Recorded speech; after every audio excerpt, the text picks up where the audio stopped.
जम्मू कश्मीर का डोडा जिला आतंक मुक्त हो गया है। डोडा का रहने वाला हिजबुल कमांडर मसूद आज सुबह अनंतनाग जिले में हुई मुठभेड़ में मारा गया। वो डोडा जिले में जिंदा बचा आखिरी आतंकी था। मसूद के पास से हथियार और गोला बारूद भी बरामद हुआ है। आतंकी मसूद के अलावा सुरक्षा बलों ने 2 और आतंकियों को मार गिराया। अनंतनाग में मारे गए दोनों आतंकी लश्कर के आतंकी थे। इस साल जनवरी से लेकर अब तक मुठभेड़ में 116 आतंकी मारे जा चुके हैं। देश में कोरोना संक्रमितों की संख्या 5,48,000 के पार पहुंच गई है। इनमें से अब तक 3,21,000 लोग कोरोना से ठीक हो चुके हैं, जबकि 2,10,000 लोग अब भी संक्रमित हैं। देश में कोरोना से अब तक 16,475 लोगों की मौत हो चुकी है।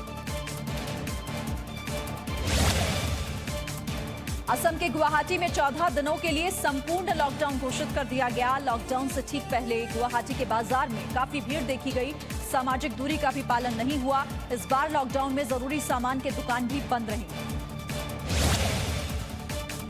कोरोना के प्रसार को देखते हुए मणिपुर में 15 दिनों के लिए लॉकडाउन बढ़ाया गया है। मणिपुर में कोरोना संक्रमितों की संख्या 1092 है, जबकि यहां पर 660 एक्टिव केस हैं।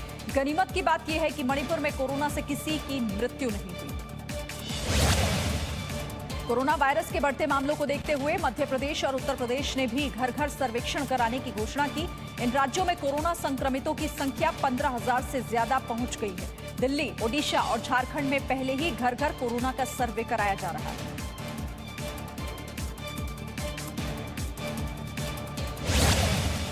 कोरोना वायरस को देखते हुए पंजाब सरकार ने यूनिवर्सिटी की परीक्षाओं को 15 जुलाई तक टालने की बात कही। हालांकि इस पर अंतिम फैसला यूजीसी ही लेगी। राज्य में इन परीक्षाओं को टालने की लगातार मांग हो रही है।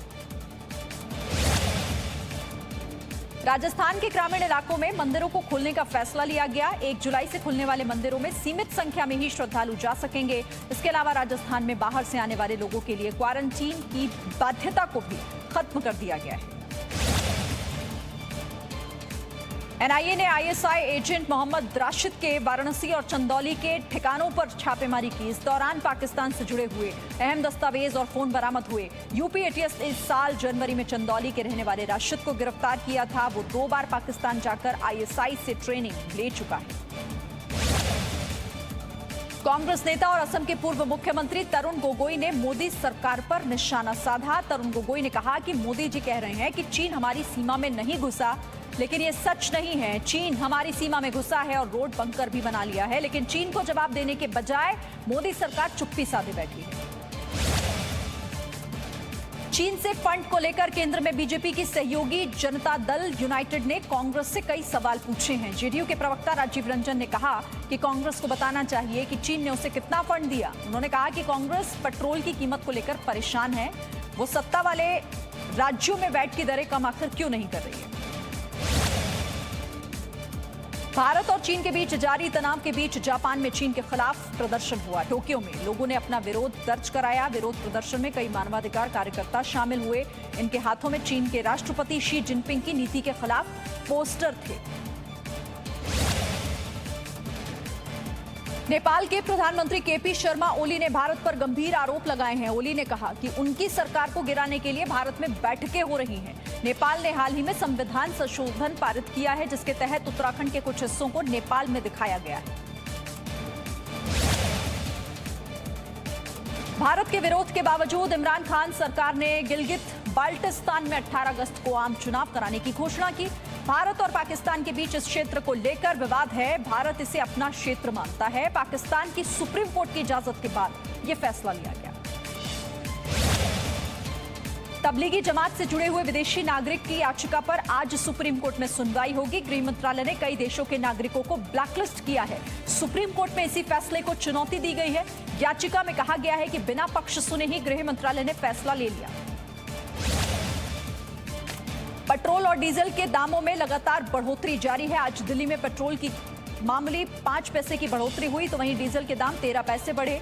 राजधानी दिल्ली में पेट्रोल अब 80 रुपए 83 पैसे प्रति, तो वहीं डीजल के दाम 80 रुपए 53 पैसे हो गए।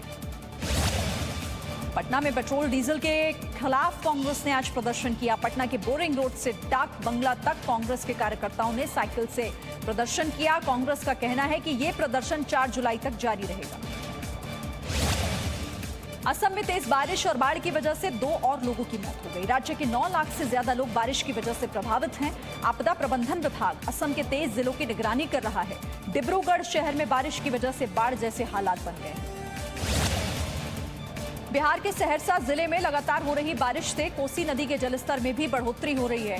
कोसी का जलस्तर बढ़ने से उसका पानी निचले इलाकों में फैलने लगा है, जिससे किसानों की कई एकड़ फसल डूब चुकी है। नदी की तेज धारा से कुछ जगहों पर कटाव भी हो रहा है।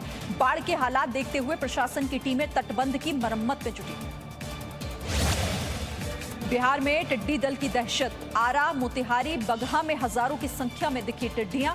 टिड्डियों को दिखने की वजह से किसान खासा परेशान है। तेज आवाज और कीटनाशक के छिड़काव से टिड्डियों को भगाने की हर मुमकिन कोशिश की गई।